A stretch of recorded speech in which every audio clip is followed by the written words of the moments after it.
बहुत सारे गुण हैं जिसके बारे में हम सब हमारे किताबों में हम पढ़ सकते हैं। लेकिन आज आपके बीच में इन बातों को मैं क्यों कह रहा हूँ, आप सोचते होंगे कि ये हमारे सामने क्यों इस जल के बारे में कह रहे हैं। क्योंकि आज जो हमारे विशेष वक्ता हमारे बीच में हाजिर हैं, वो जल की विशेषता और उनकी गुणवत्ता के बारे में मुझसे ज़्यादा आपको समझा सकते हैं। हमारे बीच हैं भाई दीपक जरीवाला, रुड़की से।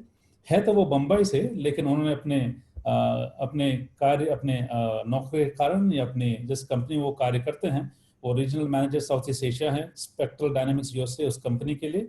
उनकी खास जो विशेषता है, जिन बातों वो गौर रखते हैं, वो है वाइब्रेशन एंड शॉक टेक्नोलॉजिस्ट। मेरे समझ से परे है लेकिन आज उसके अलावा वो तो उनकी नौकरी की बात है। आज वो हमें इस बात को बताएंगे कि जीवन जल हमें कहाँ से प्राप्त हो सकता है। ये बड़ी अजीब सी एक बात है, जीवन जल, इसको हम कैसे प्राप्त कर सकते हैं।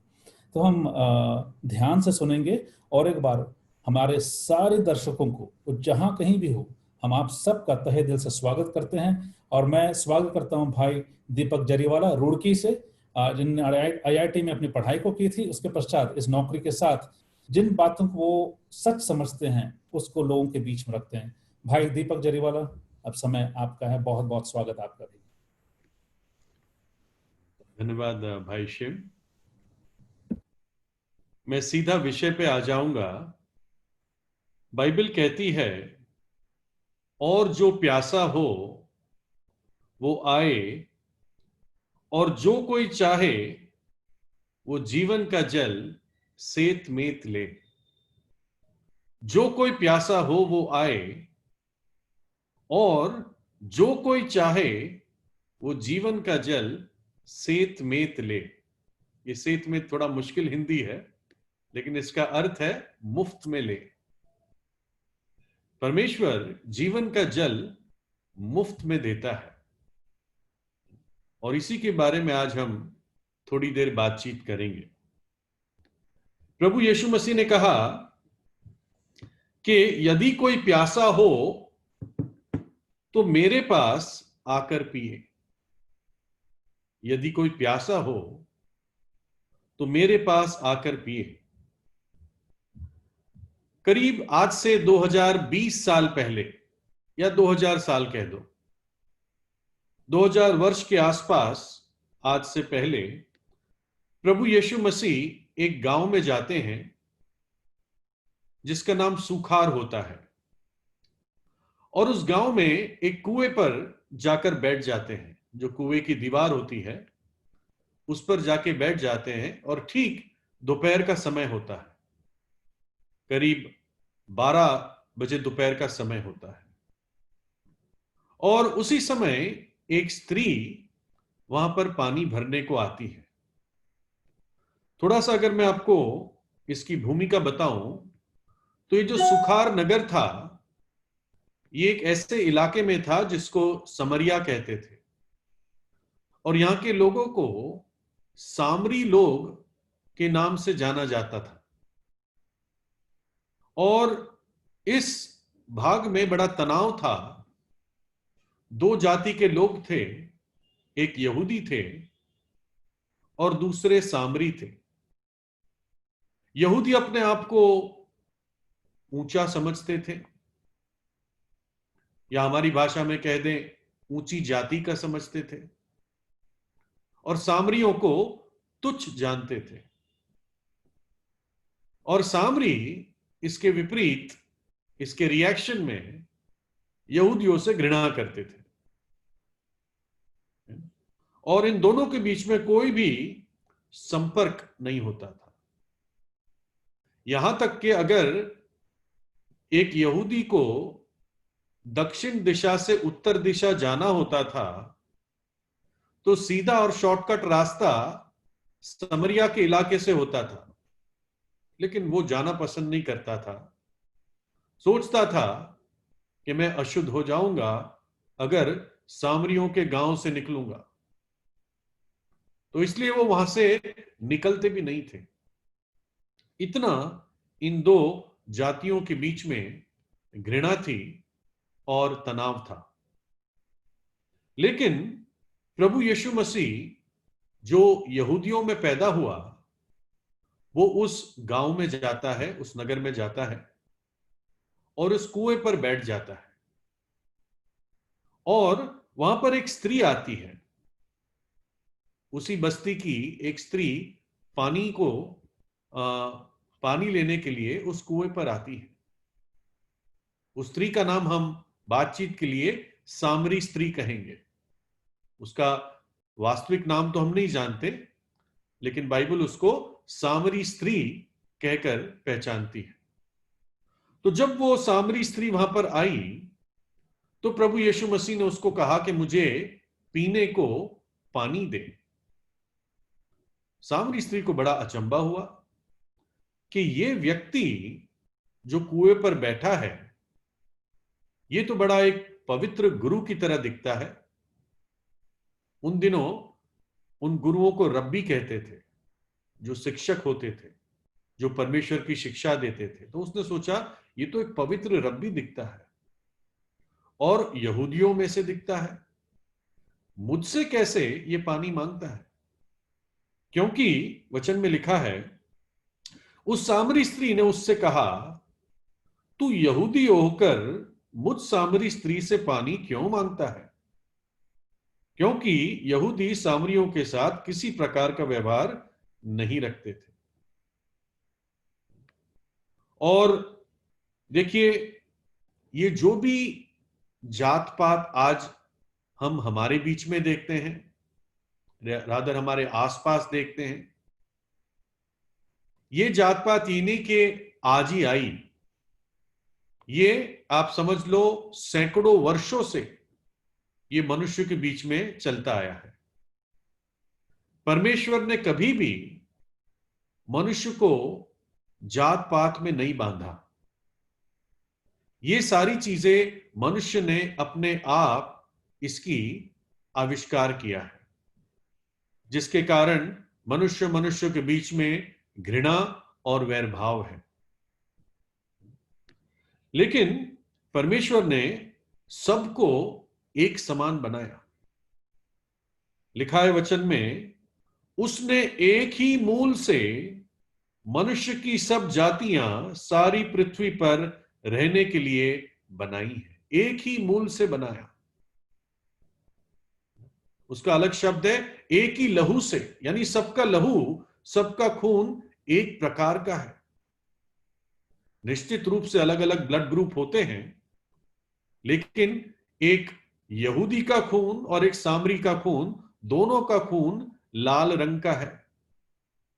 एक यहूदी का खून का ब्लड ग्रुप अगर सामरी से मैच करता तो वो खून उसको दे सकता है, और सामरी यहूदी को दे सकता है। एक भारतीय एक अफ्रीकी को दे सकता है, एक अमरीकी एक भारतीय को दे सकता है। तो परमेश्वर ने तो सबको एक समान बनाया। ये ऊंचाई और नीचाई ये मनुष्य ने बनाई। तो प्रभु यीशु मसीह, स्त्री ने जब उसको पूछा कि तू यहूदी होकर मुझ सामरी से पानी क्यों मांगता है, तो प्रभु यीशु ने उसको क्या उत्तर दिया? यीशु ने उत्तर दिया, यदि तू परमेश्वर के वरदान को जानती और यह भी जानती कि वह कौन है जो तुझसे कहता है मुझे पानी पिला, तो तू उससे मांगती और वह तुझे जीवन का जल देता। प्रभु यीशु ने कहा, अगर तू पहचानती कि कौन है जो आज तेरे पास आया है, जो तेरे सामने है, जो तुझसे पानी मांग रहा है, अगर तू उसको पहचानती और परमेश्वर के वरदान को जानती और तू उससे मांगती, तो वो तुझे जीवन का जल देता।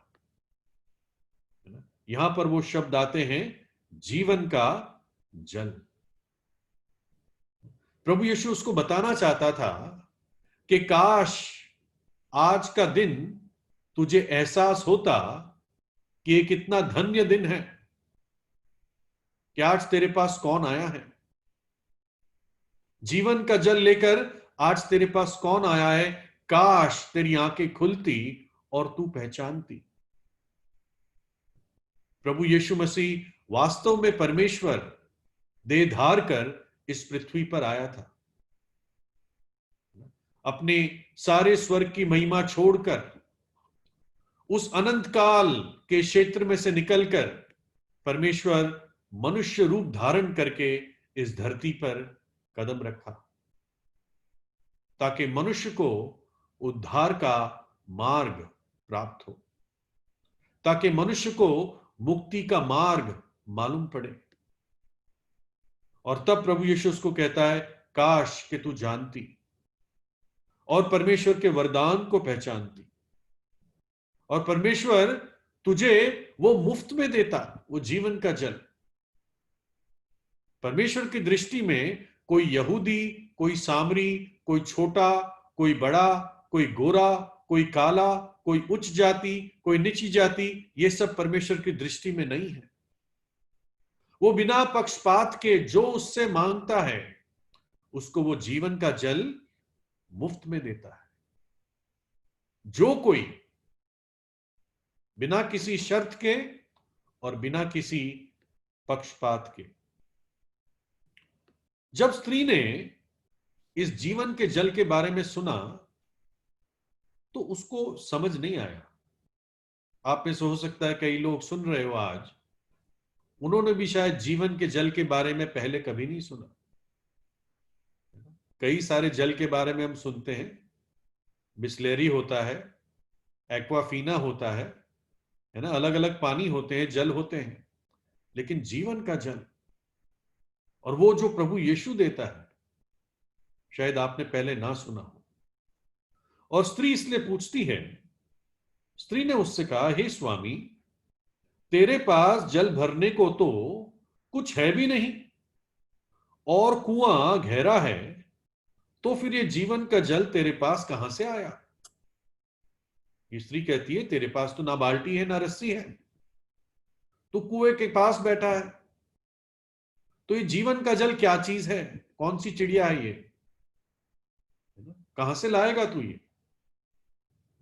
और तब प्रभु यीशु उसको एक बहुत बड़ी बात कहता है, और वो बात मैं चाहता हूं आप भी ध्यान से सुने।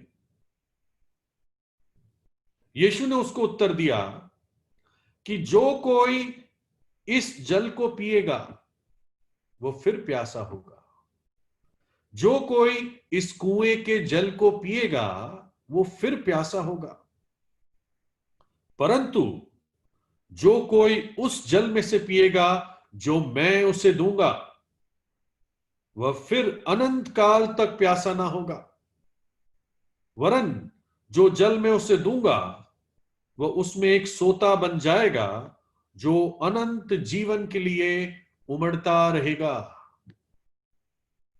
प्रभु यीशु स्त्री से कह रहा है, तू इस कुएं में से पानी लेने आई है, इस कुएं का पानी पिएगी तू फिर प्यासी होगी।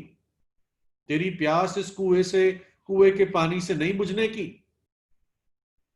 लेकिन अगर तू उस जीवन के जल को पिएगी जो मैं तुझे दूंगा तो तू अनंत काल तक प्यासी ना होगी। ना केवल ये, परंतु तेरे अंदर अनंत काल के लिए एक उमड़ता हुआ सोता फूट निकलेगा। अनंत काल के लिए उमड़ता हुआ एक सोता फूट निकलेगा। ऐसी खुशी और आशीष मैं तेरे जीवन में दूंगा। अब स्त्री को लगा ये तो बड़ी अच्छी चीज है, ये जुगाड़ तो बड़ा अच्छा है, पानी मिलेगा, प्यास भी नहीं लगेगी और कुएं पे आना भी ना पड़ेगा। तो स्त्री ने कहा, हे स्वामी, वह जल मुझे दे ताकि मैं प्यासी ना हो और ना जल भरने को इतनी दूर तक आऊं। स्त्री अभी भी पूरी बात समझ नहीं पा रही थी, लेकिन उसने सोचा कुछ मिल रहा है तो क्यों ना ले ले। हर आदमी को मुफ्त चीज अच्छी लगती है ना, हम लोगों को भी अच्छा लगता है, बाय 2 get 1 फ्री। तो स्त्री को भी लगा कुछ मिल रहा है और प्यास भी नहीं लगेगी, यहां तक आना भी नहीं पड़ेगा। तो उसने कहा, स्वामी मुझे वो पानी दे दे। तो प्रभु यीशु ने कहा, जा तेरे पति को बुला के ला। बड़ी अजीब बात है, अभी पानी की बात हो रही है, अब कह रहा है पति को बुला के ले आ। ये क्या चीज है? तो स्त्री कहती है, स्त्री ने कहा कि मेरा कोई पति नहीं है। प्रभु यीशु कहता है, यीशु ने उससे कहा, तू ठीक कहती है कि मैं बिना पति की हूं, क्योंकि तू 5 पति कर चुकी है, और जिसके पास तू अब है वो तेरा पति भी नहीं। ये तूने सच कहा है। ये स्त्री काफी फॉरवर्ड थी। वैसे 2000 साल पीछे था जब हम बात कर रहे हैं, लेकिन वो 2000 साल से भी आगे थी अपने जीवन में, अपने कैरेक्टर में। प्रभु ने कहा अपने पति को बुला लिया, कह रही मेरा पति नहीं है। और तब प्रभु यीशु कहता है, मैं जानता हूं कि तेरा पति नहीं है, क्योंकि तू 5 पति कर चुकी है, 5 को तू लात मार चुकी है, और छठे के साथ तूने शादी भी नहीं की। तूने ये सोचा कि अगर ये सही होगा तो कर लूंगी शादी। तू ऐसी असंतुष्ट स्त्री है, तू एक असंतुष्ट व्यक्ति है। देखो, स्त्री ने कहने के लिए सच बोला और झूठ भी बोला।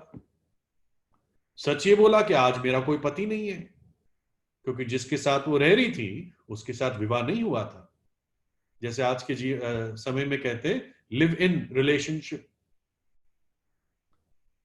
और 5 पति थे, उनके साथ तलाक कर चुकी थी पहले, एक एक करके। तो सच भी बोल रही थी और झूठ भी बोल रही थी। और तब इसने एहसास किया कि ये व्यक्ति ये साधारण गुरु नहीं है। और तब प्रभु यीशु उसको प्रकट करता है कि वास्तव में वो आने वाला मसीहा है, जगत का उद्धार करता है।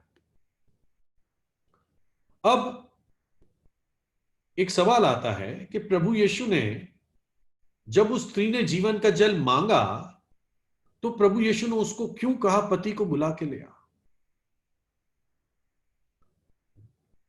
इस जीवन के जल को कोई भी व्यक्ति पा सकता है, जो हमें वास्तव में संतुष्टि दे सकता है, संतुष्टि देता है। लेकिन एक चीज है जो इस जीवन के जल को आपके पास आने से रोक सकती है, और वो चीज है आपका पाप। स्त्री के जीवन में यह पाप था, वो पाप के जीवन में रह रही थी, पाप में रह रही थी वो। और ताकि उसको वो जीवन का जल मिल सके, बहुतायत से प्रभु यीशु पहले उसके जीवन के पाप को दूर करना चाहता था। मेरे और आपके जीवन के जब तक पाप दूर नहीं होगा, तब तक वो जीवन का जल आपको भी नहीं मिल सकता। प्रभु यीशु आया ही इसलिए इस जगत में। प्रभु यीशु धर्म बनाने नहीं आया, वो ईसाई धर्म, कैथोलिक धर्म बनाने नहीं आया, ये तो लोगों ने बना दिया। प्रभु यीशु तो पाप दूर करने आया आपके जीवन से। सबसे पहले हमारे पापों के लिए उसने कलवरी के क्रूस पर अपना प्राण दे दिया। मेरे और आपके पाप की सजा उसने क्रूस पर ले ली। आपके पाप को, आपके श्राप को, आपके दंड को, आपके न्याय को उसने अपने ऊपर ले लिया। क्रूस पर उसने वो दुख और वेदना सही जो आपको सहनी थी, क्योंकि बाइबल कहती है पापों की मजदूरी तो मृत्यु है, अनंत मृत्यु है। पाप में मरोगे तो नरक भोगोगे, ये बाइबल कहती है, मेरा कहना नहीं है। पाप की सजा मृत्यु है, अनंत काल की मृत्यु, जिसको बाइबल नरक की आग बताती है। तो सबसे पहले प्रभु यीशु स्त्री के जीवन से उसके पाप को हटाना चाहता था, और इसलिए कहा अपने पति को बुला के ले आ। अपनी उंगली उसके पाप पर रखी। परमेश्वर का आत्मा आपके पाप पर भी अपनी उंगली आज रख रहा होगा, आपको दिखा रहा होगा आपके छिपे हुए पाप को। वो स्त्री अपने पाप को छिपा रही थी, सोच रही थी ये नहीं जानेगा, इसको क्या मालूम, ये तो कोई अजनबी है। लेकिन परमेश्वर मेरे और आपके जीवन के बारे में सब कुछ जानता है, उससे कोई भी चीज छिपी हुई नहीं है, सब कुछ बेपर्दा है उसके सामने। आपके विचारों को भी खुली पुस्तक के समान वो पढ़ लेता है। जो गंदे घिनौने विचार आपके मन में उत्पन्न हुए हैं, उसने उनको देखा है। आपके अंधकार के, अंधेरे के कार्यों को उसने देखा है। और वो क्यों दिखाता है आपको?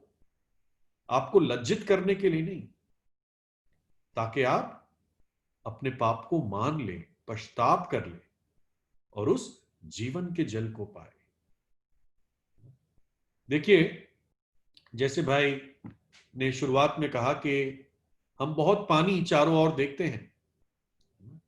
पृथ्वी 71% पानी से भरी हुई है ना? अगर 1 स्क्वायर मील के ऊपर पानी कैलकुलेट किया जाए कितना पानी है गर्मियों में, तो 50,000 टन पानी होता है उतने कॉलम में। हमारे सब्जियों में, फलों में पानी होता है, कुछ फलों में 95% पानी होता है। और एक मनुष्य अगर 70 किलो का होता है तो उसके अंदर 42 लीटर पानी होता है। और बिना पानी आदमी जी नहीं सकता। बिना खाना खाए 30 दिन जिंदा रह सकता है, बिना पानी पिए 7 दिन में वो मर जाएगा। एक बच्चा बिना पानी नहीं जी सकता। एक बीमार आदमी जब अपने पलंग पर करवट लेता है तो पानी मांगता है। एक घायल सैनिक सबसे पहले पानी मांगता है। और जैसे शरीर के लिए पानी की आवश्यकता है, वैसे हमारी आत्मा के लिए जीवन के जल की आवश्यकता है। बिना जल शरीर जिंदा नहीं रहेगा और बिना जीवन के जल आत्मा जिंदा नहीं रहेगी। आत्मा भयानक मृत्यु में चली जाएगी। और इसलिए प्रभु यीशु ये जीवन का जल मुझे और आपको देने के लिए आया। उस स्त्री ने जब इन बातों को सुना तो वो इतनी उत्साहित हो गई, अपना घड़ा वहीं छोड़कर गांव में दौड़ गई, लोगों को कहा, देखो एक ऐसा व्यक्ति जिसने वो सब बता दिया जो मैंने किया। अब वो शर्मा नहीं रही थी अपने पाप मानने को। पहले तो छिपाती थी, शर्माती थी, इसलिए कोई उससे बात भी नहीं करता था, इसलिए वो दोपहर को आती थी पानी लेने। लेकिन अब सबको जाके बताती है, देखो इस व्यक्ति को जिसने मेरे जीवन की सारी छिपी हुई बातें बता दी। और लोगों ने आके प्रभु यीशु से मुलाकात की और लोगों ने भी पहचाना कि वास्तव में ये जगत का उद्धार करता है। ये ईसाइयों का गुरु या ईसाइयों का भगवान नहीं है, ये जगत का उद्धार करता है। पूरे जगत के लिए आया प्रभु यीशु जीवन का जल लेकर। देखिए, मैं एक जल्दी से एक छोटी सी कहानी बताता हूं कि एक विश्वविद्यालय था। मैं हमेशा ये कहानी बताता हूं इस घटना के साथ। उस विश्वविद्यालय का पानी रुक गया, यूनिवर्सिटी में पानी नहीं आ रहा था। तो उन्होंने फोन किया नगर पालिका को कि पानी नहीं आ रहा है। उन्होंने कहा, अरे हमारे यहां से तो पूरे फोर्स में पानी आ रहा है, तुम चेक करो। तो उन्होंने देखा कि जहां पे पानी का मेन एंट्री था वहां पर इतना बड़ा मेंढक फंसा हुआ था और उस मेंढक ने पानी को रोक रखा था। उन्होंने किसी तरह मेंढक को मारना पड़ा, काट के उसको निकाला और पानी फिर आने लगा। इससे हम क्या सीखते हैं? आपके जीवन में कहीं ना कहीं मेंढक है जो इस जीवन के जल को रोक रहा है। जो भली वस्तुएं परमेश्वर आपको देना चाहता है, जो अनंत जीवन और आशीष देना चाहता है, वो मेंढक, वो पाप उसको रोक रहा है। और परमेश्वर आज चाहता है कि आप अपने पापों से पश्चाताप करें, अपने पाप को मान लें। लिखा है वचन में, जो अपने पाप को छिपाता है वो सफल नहीं होता, परंतु जो अपने पाप को मानता है और छोड़ देता है वो दया पाएगा। जो अपने पाप को मानता है और छोड़ देता है वो दया पाएगा। प्रभु यीशु ने कहा, जो जीवन का जल मैं दूंगा वो व्यक्ति पी के कभी प्यासा ना होगा। मनुष्य इस संसार की चीजों से, ना व्यक्ति से ना वस्तु से कभी संतुष्ट नहीं हो सकता। आपको कितना कुछ क्यों ना दिया जाए, और आपको अच्छी से अच्छी चीजें, व्यक्ति, जो भी पति पत्नी जो आप चाहते हो दिया जाए, कोई आपको संतुष्ट नहीं कर सकता। आपके दोस्त, सारी अय्याशी, सारा ऐशो आराम आपको कभी संतुष्ट नहीं कर सकता। प्रभु यीशु कहता है, मैं जो जीवन का जल दूंगा उससे तू अनंत काल तक प्यासा ना होगा, प्यासा नहीं। और वो कहता इतना ही नहीं, वो ऐसा एक सोता तेरे मन में बन जाएगा, तेरे दिल में बन जाएगा, जो अनंत काल तक उमड़ता रहेगा। ऐसी आशीष देगा, ना केवल तेरा खाली दिल भर जाएगा, परंतु वो सोते की तरह उमड़ेगा। ऐसी खुशी तेरे जीवन में होगी जो ना केवल इस जीवन में होगी परंतु अनंत काल के लिए होगी। प्रभु यीशु मसीह वो जीवन का जल आज आपको देता है, वो अनंत जीवन देता है। ये अनंत जीवन देने के लिए उसने मेरे और आपके लिए क्रूस पर अपने प्राण दिए और मृतकों में से तीसरे दिन जी उठा और आज युगान युग जीवित है।